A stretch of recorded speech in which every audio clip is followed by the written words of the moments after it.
Welcome in, everybody, to the Full-Time Fantasy Podcast. I'm your co-host, Billy Muzio. With me, as always, my partner in crime, Jody. And the season is over. The championship game has concluded. Unfortunately, Jody, though, not the finish that most of us were expecting or anticipating in that Monday Night Football game. We were expecting a shootout game. We don't need to go over what happened. Everybody knows what happened. Good news is today is that he is responsive and is actually in communication with the family now. So it has seemed to have turned a corner. The bad news, though, for fantasy football perspective, is that they have announced that the game will not be played moving forward. So if you are in a home league, I don't know how you worked out your end of season. I know the high stakes leagues, Jody, FFWC in particular. They did their announcement yesterday, and they said that if the NFL were to include the game at a later point, that those stats would be accounted for. However, if the NFL chose not to play the game, that those stats would not be counted. And so here we are. Those stats will not be counted. So it looks like the FFWC will start to finalize their rankings here into the near future. Looks like I'm going to take down third place and fifth place in the best ball tournament, the inaugural Superflex tournament. I took sixth overall with my draft partner Dave Hubbard in the main event. However, ultimately a down year by our standards in terms of profitability. It was a very difficult year in my opinion. We had a significant amount of variance at the tight end position. We also had one of the probably most inconsistent years that I can remember of the times playing fantasy football for now over 12, 15, 16 years, that the quarterback position was so inconsistent. And as we saw down the stretch, really caused headaches, especially in these high stakes formats where we're not allowed to do pickups or drops anymore. So this podcast, for everyone who's tuning in tonight, is going to be a reflection process. Jody and I are going to look at our rankings. We're going to take a look at who we had ranked versus ECR. So for those who are tuning in, ECR's expert consensus ranking, who we were higher on, who we were lower on in our pre-draft rankings. We're going to get one win and one miss per position, talk about those hits and misses, and see what we can do for that reflection heading into next year. Jody, you ready to kick this thing off? Yeah, Billy, I just want to say, congratulations. It sounds like you had a lot of success. Maybe not as quite as much as you're used to, but still, it sounds like you had a really good season at high stakes where it is, amongst the toughest things to do in the entire fantasy community is to be able to truly say you're the best of the best. And you, at very minimum, you had some very competitive rosters. And another thing right off the top, I know we don't want to delve too much into what happened Monday. Obviously, it was extremely emotional to sit there and to see that. I'm not alone amongst that. I actually had difficulty sleeping that night. I was very concerned about Damar Hamlin, and it's so extraordinarily awesome to hear such good news today that things are trending in the right direction. But I just wanted to also congratulate the fantasy football community because it was almost universal positive vibes and energy. No one was worrying about their own interests, their own fantasy rosters. It was just universally, we were all concerned for this young man. And I just want to give everyone, a round of applause, pat on the back, whatever it say, that just makes me an extraordinarily proud to be a part of this community where people just rallied around doing the right thing. It just reminded me of something else that happened, last year with tags, and it was emotional for a lot of us, but we all rallied around it, and it was positive to see. So, like I said, I don't want to talk too much, about looking, negatively back at that kind of thing. But thank you to, everyone out there who did and handled things in a positive manner. And I'm kind of looking forward here, Billy, to looking back at what we did, over the summer, because I know you and I, we had so many podcasts and personal phone calls and chats and all that about our rankings. So, and I've kind of wondered, especially with you being the reigning number one draft ranker, and I think I was 8th, something like that. Both of us did a good job last summer. So it's gonna be hard to repeat that success, especially with a year like you were talking about adversity at quarterback. I think I saw something that said this is the most starting quarterbacks since the 1987 strike season. So clearly, when you have 59 or 69 or whatever it was quarterbacks starting games, there's going to be a lot of. I like the number 69 better. Let's leave it at 69. Nice. Yeah. I don't know what the exact number is. All right. Well, let's hop into quarterbacks. Quarterback was probably the position that I was actually closest to ECR on. There was only 4 quarterbacks that were on the positive ECR side of more than 4 players. There was only 4 on the other side that were negative more than 4. So this one was pretty straight across the board. Most of my quarterbacks were within 2 or 3 spots of ECR. But my first one, let's start with the miss. Matt Ryan. ECR was 20. My draft rankings were quarterback 16. His fantasy finish was quarterback 25. I don't think I need to go through the details of what happened with Matt Ryan. We all know that this offense was not what we were expecting. This team did not perform how we expected them to perform. I think overall just a misjudge of the system, a misjudge of what this offense was supposed to be like. I still look back at my process and say, what could I have done not to miss this? And quite frankly, normally I can like pinpoint something, right? I can say, oh, it was a new OC, or it was a new system, or he had new weapons. In this scenario, okay, he's on a new team, great. But I did not expect Matt Ryan and the Colts to be as bad as they were. I expected this offense to be, above average. I expected their defense to be above average. I expected them to be, quite frankly, a 9 or 10 win NFL team. And we all know that didn't happen.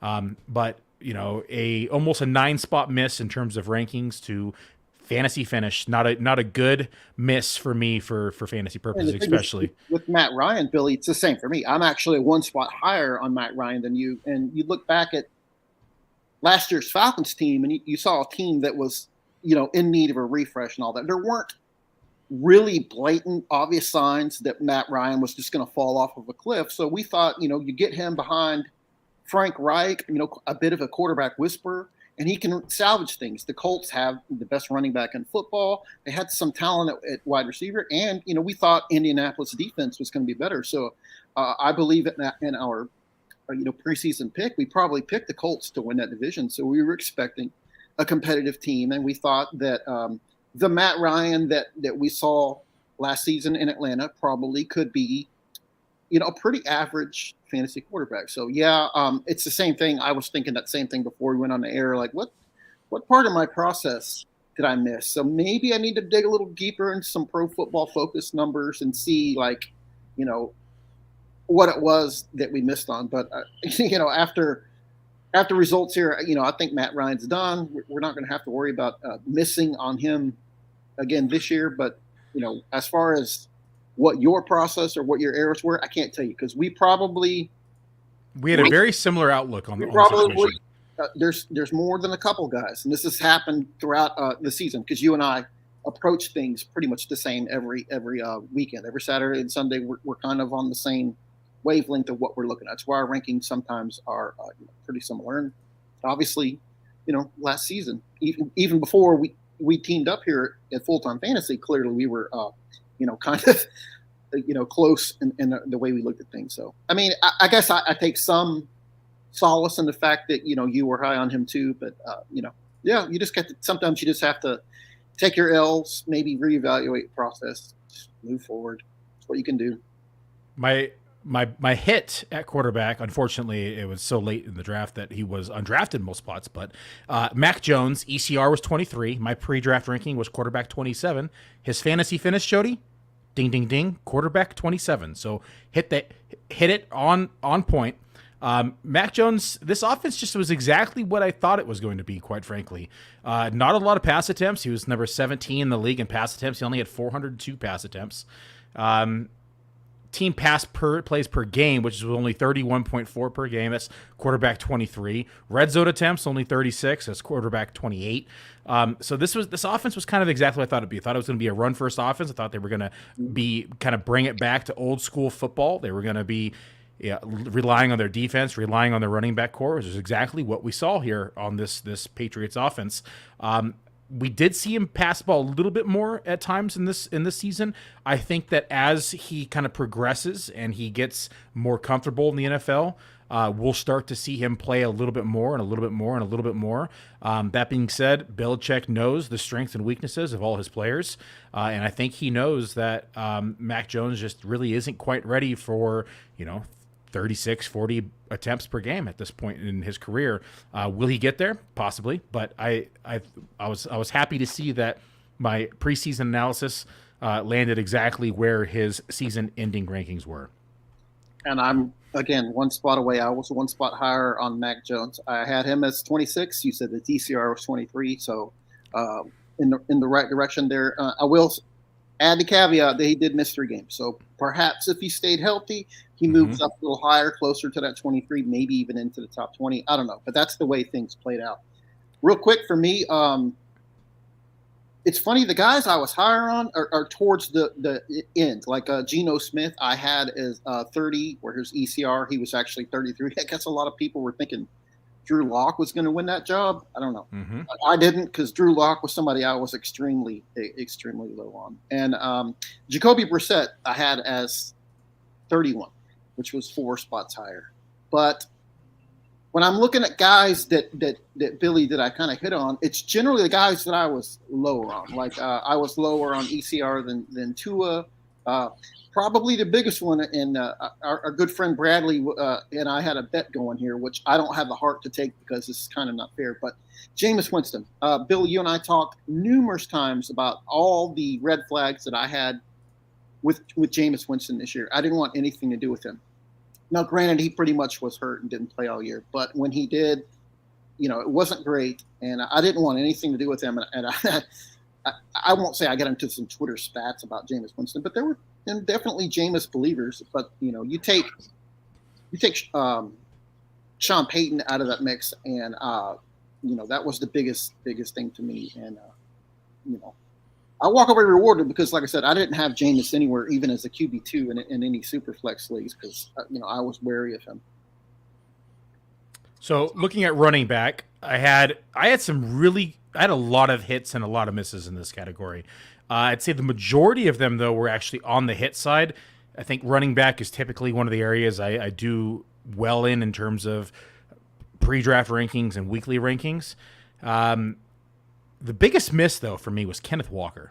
And it wasn't like a minor miss. It was a massive miss. And I think that this would be there's only one way to go when you finish first last year. Unless you repeat, right? But only one way to go. I expected to not finish first this year. That being said, Kenneth Walker, how badly I missed this one, might be enough to not even be in the top 20 in draft rankings. I had him as running back 66 in my pre-draft rankings. I just did not think that he was going to be thrown into the workload that he was thrown into after we had the injury in Seattle, and Rashad Penny, of course, exited again the season. I thought that they were going to rely a little bit more on DJ Dallas. I thought they were going to turn to a 2 or 3 headed monster with Homer mixed in there, and that was not the scenario. So Kenneth Walker, of course, also was battling his own preseason injury. Was it a groin? I think it was. He was, and they were saying that he was, I forget the exact quote on the injury, but they were saying that it could possibly not even heal all season. Looking at all that information, how Pete Carroll uses or utilized rookie running backs prior, the other running backs they had on their roster, I moved Kenneth Walker way down my rankings. I thought that he was a good candidate for the PUP. I thought that he might be eased back into things as Penny was, on the field. And then, like I said earlier, that they were going to utilize a faceted backfield. It just did not happen. We know it happened. I don't need to go into the details in Seattle, but inside my rankings, like I said, I had him as pre-draft rankings. I had him at 66 running back. ECR was 41, so I was negative 25 on him. Fantasy finish, Jody, 19 and half PPR. Yeah, that one's going to hurt. I was only -1 on Walker. You and I, again, talked all summer about Rashad Penny. We thought he was a screaming value in all these drafts because you just kept following it. And you can't remember, how much momentum Rashad Penny had coming into the season. He was extraordinary down the stretch. at the end of the 2021 season. I mean, he single-handedly was winning fantasy leagues, and he was the running back one down the stretch. Right, and with the way the season started, he was getting those carries again. They were only Mixon and Walker a little bit, but it looked like they were going to kind of continue that. And then, the whole thing got derailed, and clearly they saw they had a diamond in the rough with Walker. So, I think your logic was fine. It's you got to take some swings sometimes if you want to stand out in this industry, in this business, because I know Billy, that's what you did prior. I know you were one of the highest in the entire industry on Deebo Samuel, and when you hit that home run, that was a big reason why you came out ahead as the number one ranker last summer. So sometimes you have to be able to understand value and take some swings, and when you get them right, it feels good. But unfortunately, when you're in the same process tells you to avoid a player and you're wrong, it can be painful. The player I did hit on, though, for running back this year was Jerick McKinnon. So I was significantly higher than ECR. ECR was 64. I had in my pre-draft rankings as running back 44. So it's plus 20 versus ECR. His fantasy finished running back 21, Jody. So I expected him to be utilized as the third down back all season long. I did not think Clyde Edwards-Helaire was going to have that hot start that we saw in the beginning. I thought that was going to be – because if you remember right, in the beginning with Clyde Edwards-Helaire, he was like the running back one through the first 3, 4, 5 weeks. Yeah, he had 5-6 touchdowns right off the bat. So, and it was all in the passing game. So that was the role that I thought McKinnon was going to have in my pre-draft rankings. It didn't happen. Of course, we saw the injury happen to Clyde Edwards-Helaire, and then that's when we started seeing the usage for Jerick McKinnon start to increase. And as we know down the stretch, Jerick McKinnon was the RB2 in fantasy down the stretch this year. So very similar of an outcome with something we just talked about for Rashad Penny, how he came on hot late. Jerick McKinnon had 7 touchdowns in the final 5 games. Just outstanding. Finished as running back 21. So very happy to see that I had him at plus 20 in ECR. Plus 9 for me on McKinnon, and I was also plus 9 on Isaiah Pacheco. So I feel like, I got a little bit of the KC backfield right, but then again, I was also plus on Clyde Edwards-Helaire. So I guess I was just thinking this is going to be a really good offense, and I'm just going to pick all the backs that I think can contribute in Kansas City's backfield and move them up. So, I mean, I feel good that I was on the right side with 2 of those 3 players, but it's good to see that you made a more of a bold call. And, that's the kind of thing, like I said, that can really separate you from, being a plus 20 on a player that ends up being a top 20 back. I mean, that can make a huge difference when it comes to the way these whole things are scored. How about you? I was going to say McKinnon. He's one of my bigger hits when I'm trying to look at positive guys that I was higher on. I mean, Rachaad White, I was a little positive. I was plus 5 on. By and large, though, it's more of I'm looking at guys that I kind of missed on, which was Chase Edmonds. Again, Billy, it's a guy that you and I really liked Chase Edmonds and thought he was going to be an extraordinary value there, in particular for that teams that wanted to kind of start with a hybrid 0 RB and wanted to maybe just start attacking running back in the 5th to 7th round. I was happy to see, though, that his ECR adjusted because I think at one point you and I were both plus double digits, and it looks like he settled in at 24. So yeah, so it's only going to hurt me by 3 spots. So it's not a like huge thing, but it can make a difference, for sure. You look on the other side. Were you Miles Sanders? Miles Sanders is one we talked about a lot in the preseason. See, Miles Sanders is a guy who really has gotten me all the season because I look at the raw numbers and I say the guy doesn't catch passes. This value, I mean, he had no touchdowns last year, right? So he doesn't catch passes. He doesn't score. I don't want nothing to do with him. But then this is a whole different Philadelphia team this year. He finished as the running back 11. And that's without catching very many passes. It just shows, I don't know. I was -1 on Miles Sanders. So, you can't call it a big miss. But he did cost me a lot of points on in-season accuracy because I kept trying to outsmart myself and say, okay, this is the week where Miles Sanders doesn't score. So if he's not catching passes and doesn't get into the end zone, you're talking at best he's going to get me, 6 to 7 points. So I'm going to rate him this week as my RB 24. And then sure enough, that's the week where he punched in 2 touchdowns and was RB1 overall. So, it's just one of them guys. And then, the next week you're adjusting the wrong way. And it's like, that's just how frustrating it can be from a week to week basis. Looking at wide receivers. So, this one I think is in unison with you. We were both very high on Allen Robinson. Allen Robinson's ECR was wide receiver. I know. I'm thinking. I was writing this. I was like, oh man, why'd I do this? Allen Robinson's ECR was wide receiver 21. Pre-draft rankings for me was 15, so +6. But +6 inside the top 20 is pretty bad.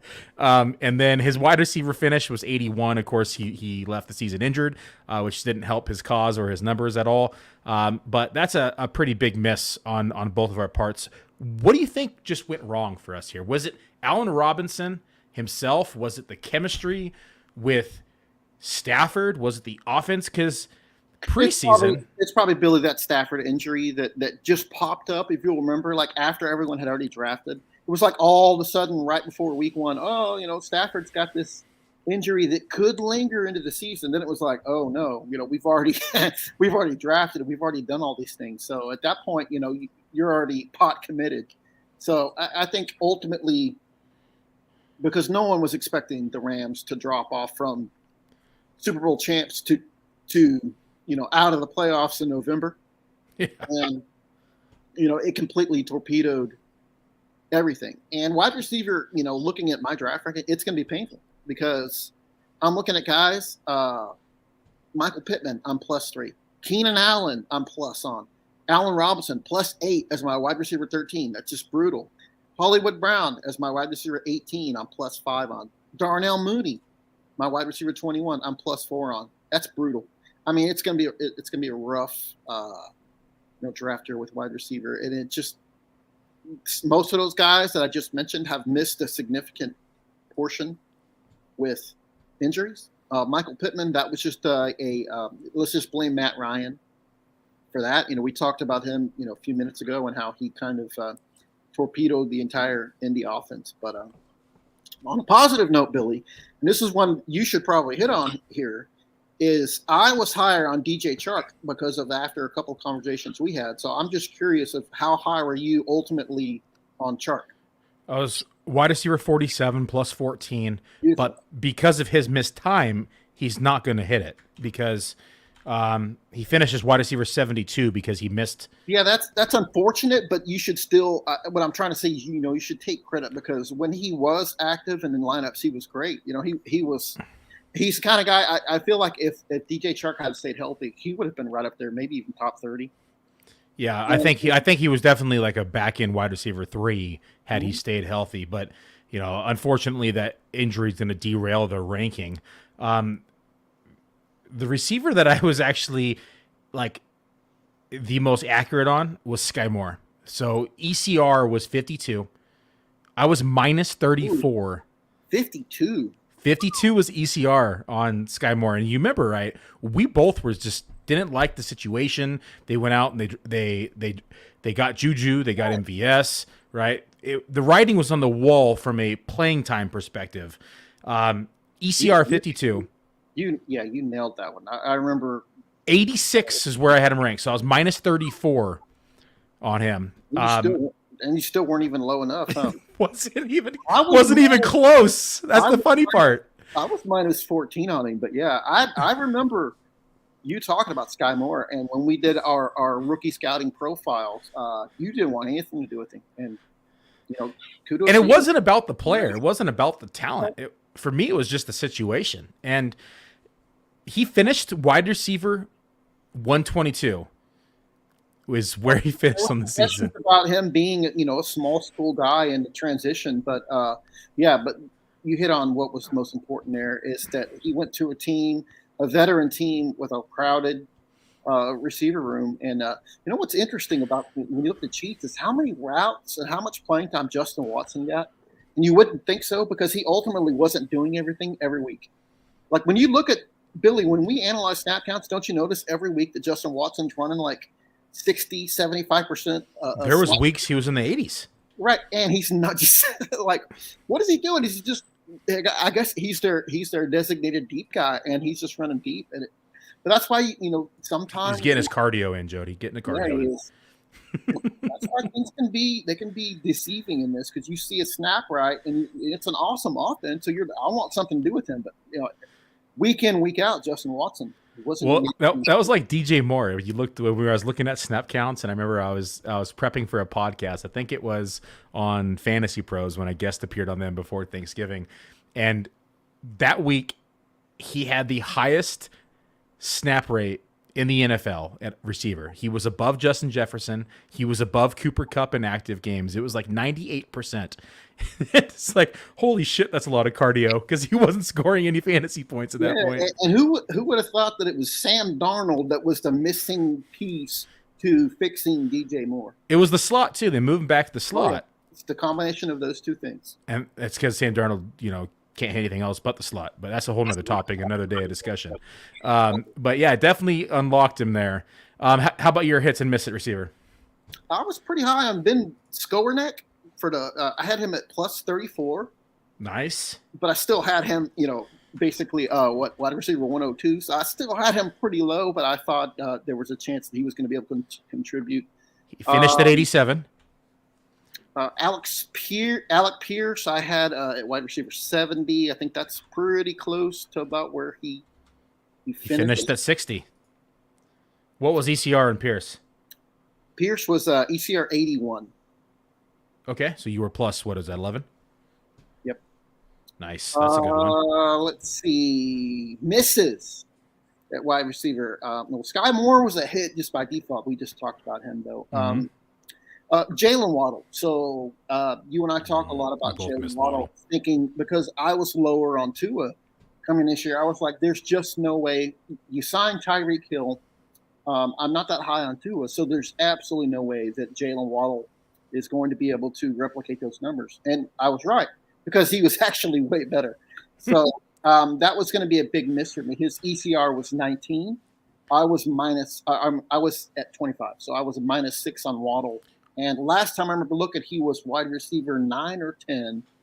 We're considering a half PPR here. So Waddle finished at 7, so we've missed even more. Full PPR, and maybe even higher than that. So that's half PPR. Wide receiver 7 was his finish. So the thing about Waddle, and this coincides with our Edmonds ranking, because you and I actually got the process right, but we picked the wrong player. Yep. You and I said this offense is not going to be able to support 3 weapons with short ADOT. They also signed Cedric Wilson, and we kind of thought, hey, if they're going to spend that much money, like $10 million, whatever it was for Cedric Wilson, I'm sure they're going to use him. Well, we missed there too. So Waddle, unfortunately, was kind of the result of Edmonds not being anything, because we initially said they're not going to be able to support 3 of these short ADOT receivers, Edmonds being a pass-catching receiver and back. We thought that work was going to go to the slots, Edmonds, or not slot, the flats, excuse me. We thought that the slot work was going to be split between Tyreek and Waddle. And Waddle just blossomed even more in year 2, and Edmonds was the aftermath or the afterthought, I should say. And the usage for Waddle changed too. He became, we just saw last week, he's running down the field, catching long bombs and all that. So his ADOT, completely, it's got to be way higher this year than it was last year. And, that, just a miss. But while we're on the subject, a guy that this may be a little bit of a sore spot for you. So Mike Williams, that was your boy this summer, Billy, and I kind of warned you off of him because I feel like Mike Williams is way too schizophrenic to be a guy I want to rely on as where his ECR was. So Williams coming into the season was ECR 16. I moved him down to 22, so I was just 6 spots lower. Did you have him closer to 30 at the beginning? I'm sure I did, and probably just to hedge myself, I probably moved him up. But yeah, I want to say I had him at 28, 29. Because I remember us getting in a debate over this, and I think you were like I think you were either at 30 or near 30. And I was like, Jody, you're too low, Jody. You're too low. 28 or 29. Yeah, you just kind of sold me on it. But it's, I don't know. We need to toggle it down to actual points per game. He probably still isn't anywhere near, top 30, even if you take away the fact that he missed games because he was hurt. It's just an issue. He's so, 1 week he's catching 8 of 10 targets for 131 yards and 2 touchdowns. Looks awesome. They're both red zone leaping catches over the cornerback. It looks great. And then the next week he's if we go by fantasy points per game, yes, wide receiver 15. 15. Okay, well, okay. If you had stayed healthy, ECR would have been dead. So I would have missed by 7 spots. But unfortunately, I would have hit because that's where I had him. But unfortunately, Fantasy Pros contest uses the total sum of points, not the points per game. Although I'd love points per game because I feel like that would be a more truer stat to the receiver. Speaking of, I want to take a. So you mentioned Chark earlier.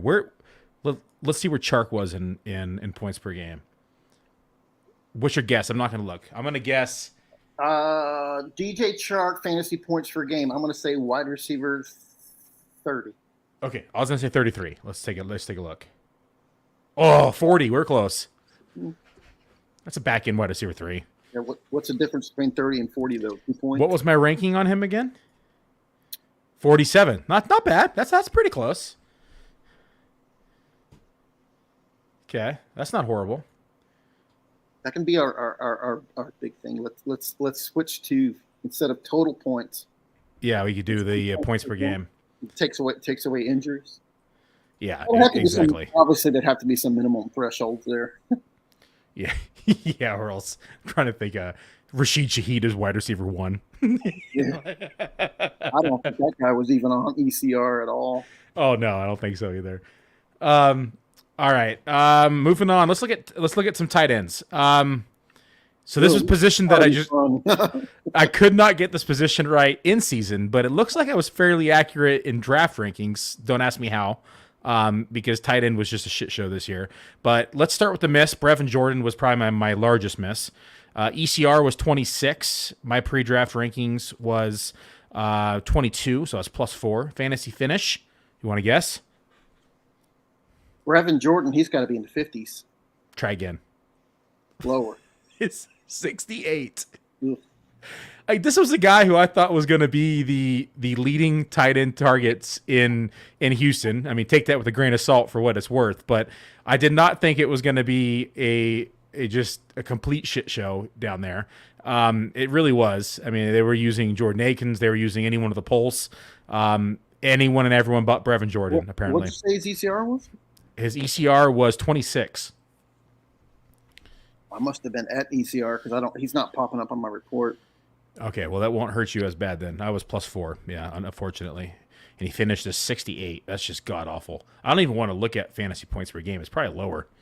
What do you think? What do you think it is on points per game? For Brevin Jordan? Oh, gosh. Yeah, it's got to be. Let's put it this way. He had 14 receptions all year. Which is about what he's had in the past. I think that we were just expecting some progress from him, and he was talking to. Oh, it was actually higher than 68. It's 45 on points per game. That's better. It's not 22, but it's better. My hit, Hunter Henry, ECR, tight end 13. I was -7. Jody, I had him at tight end 20 in my pre-draft rankings. His tight end finish was tight end 21 in total points.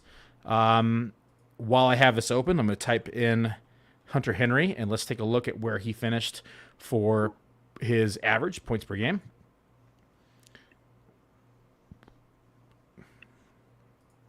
Points per game, 19. So pretty close. I was -2 on Hunter Henry. Minus is good because he did not have a good year. He did not.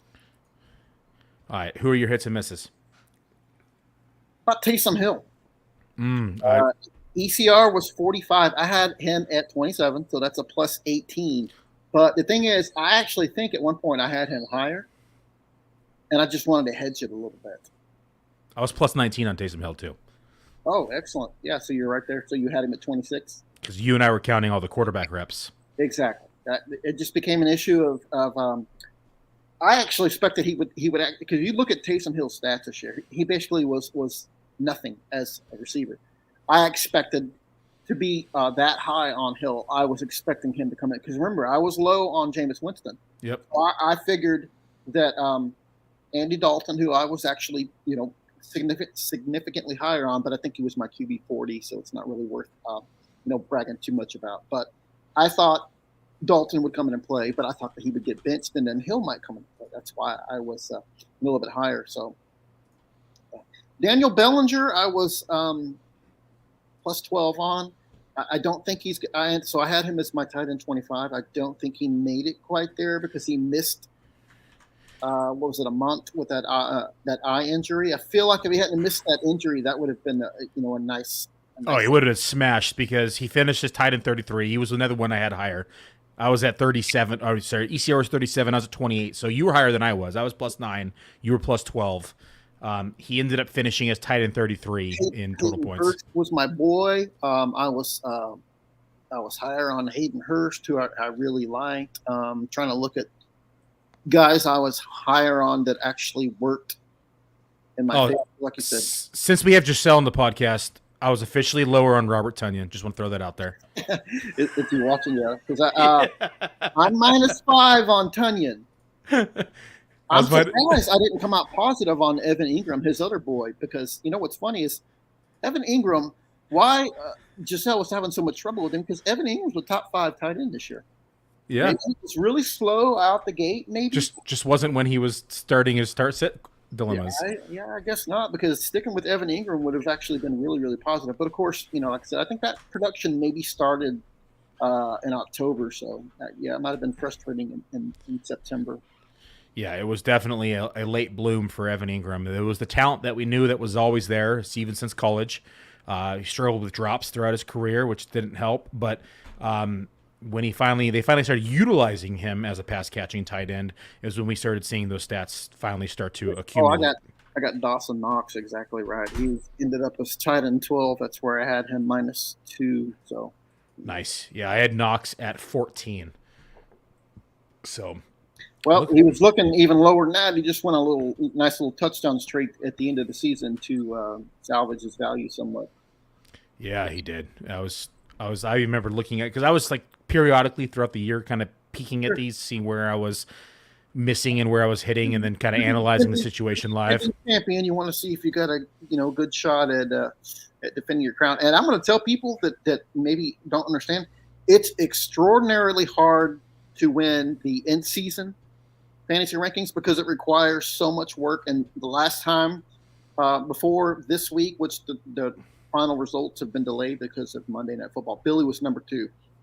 Billy, that's an amazing accomplishment. As someone who's won this competition before, I know how difficult and what a grind it is. So for you to finish anywhere near the top, it's an extraordinary accomplishment that you should be extremely proud of. I know you are, and congratulations again. But the draft rankings are a whole different beast, and in my opinion, are much more difficult because you're going with you have no control over it. Whereas in season, you can adjust, you can look at data, you can make changes to what your process and what you're thinking. With draft, it's all going on past and you predicting the future, and once they're finalized, that's it. So, for Billy to be the reigning 2021 season draft rankings pro, and to be number 2, possibly even number 1 in season, is one of the most impressive accomplishments that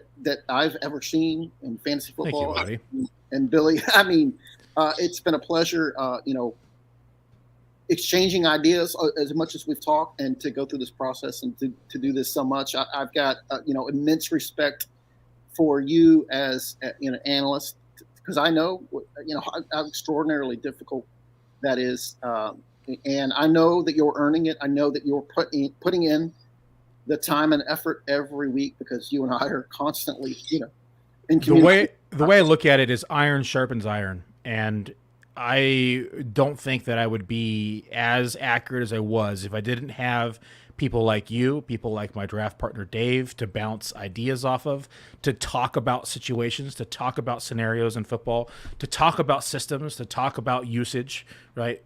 Being able to talk with you, being able to talk with Dave, being able to talk with, peers in the industry, and have in-depth conversations and analysis of situations and players helps someone like myself be able to decipher situations and to be able to either, one, reinforce my belief, or two, kind of walk me back off the ledge and saying, no, you're way too high on Allen Robinson. What the hell are you doing? Right. And so I know there was a couple scenarios every week where you either, nudged me in a direction or nudged me in an opposite direction, and it pays off, to be able to have those conversations and vice versa. 2-3 weeks ago was DJ Moore, we started mentioning the whole thing about him moving into the slot. I really liked him that week, and to be honest, I knew after we talked that you moved him up, and it was into the third quarter of that game, and I was starting to feel a little guilty, and then right in front of my eyes, he scored, and I said, boom. Okay, he's really close, because I had moved him up to 13. I was second highest in the entire, contest on him that week. I think you were one spot below me. 14. Yep. So he scored, and I was like, okay, he's getting really close. I'm feeling good. And then later on, I checked, and he actually ended up wide receiver 9 that week. So yeah, I mean, like I said, it feels good. And there's been guys that you've done the same. Every Thursday after we finish this podcast, we had a few minutes where we would go over some things that we thought about the Thursday night football game. And sometimes you get, sometimes we got them really, really right, and then sometimes we got them wrong. The last Thursday game, I thought that was one of my better efforts when it came to that game, because we were kind of higher. Billy, it was you who was selling the case for the Titans wideouts. You said, hey, I don't like the game script at all for Tennessee, so I'm figuring they're going to be trailing. And I said, it's interesting, because I had been like, oh, Josh Dobbs, whoo. You were looking at things the other way around, and you made me, reflect back. And I said, you know what, Billy's got a point. So I adjusted last minute, and we ended up being, correct. Now, I don't know that necessarily helped us much that week, because none of those players really probably finished high. They both did, actually. Woods was plus top 30, and Burks was top 40. Well, remember, and my boy Racy. you talked me into Racy. Really I don't know if I don't think he made the top 50, but he was pretty close, because I think he caught I think he did a 39-yarder or something like that. Let me go to week 17. 1 second. I'm going to look it up. Racy. I thought he was going to be really close, because that's about where 53. He just missed the cut. He's so close. That would have helped so much. He was 0.3 points away from being counting 3 yards. Anything is, what he had one catch all season. It's just so weird. That was the opportunity where it's like, the third string quarterback's coming in. Maybe he's focusing on the guys that he used to practicing with. And yeah, Woods finished 19th last week, and then Burks finished 22. Actually, I was wrong.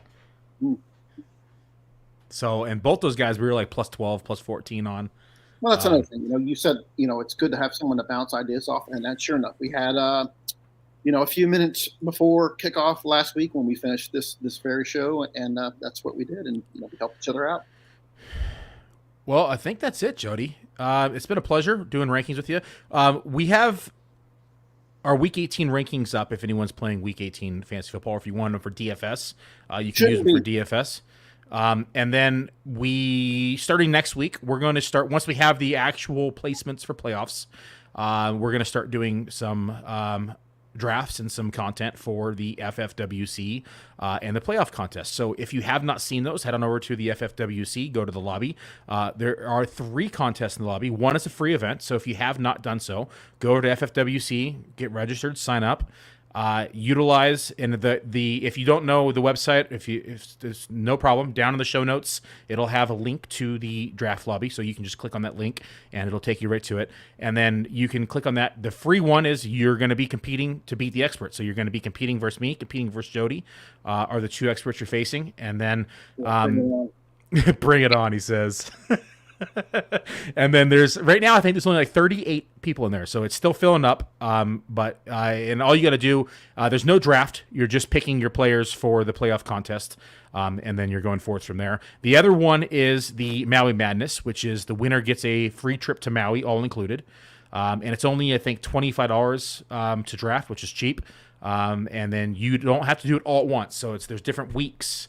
So read the rules. I'm not going to go through it all right now, but there's different phases that you can enter those lineups. So sometimes it's wise to wait a week and enter another lineup, to wait a week and enter the other lineup. So you can do as many as you want at the beginning, do them all later, however you want to do it. But I like to do a few here, a few there, a few there, and then maximize the amount of points and clarity that you have for the contest. I've not won it before, but been in the top 10. And then the last one is the playoff championship. And this one is my favorite because unlike other playoff contests where you just pick your players and there's no draft, this one's actually a draft, Jody. It's 6 teams. $500 to first, I think $150 to second.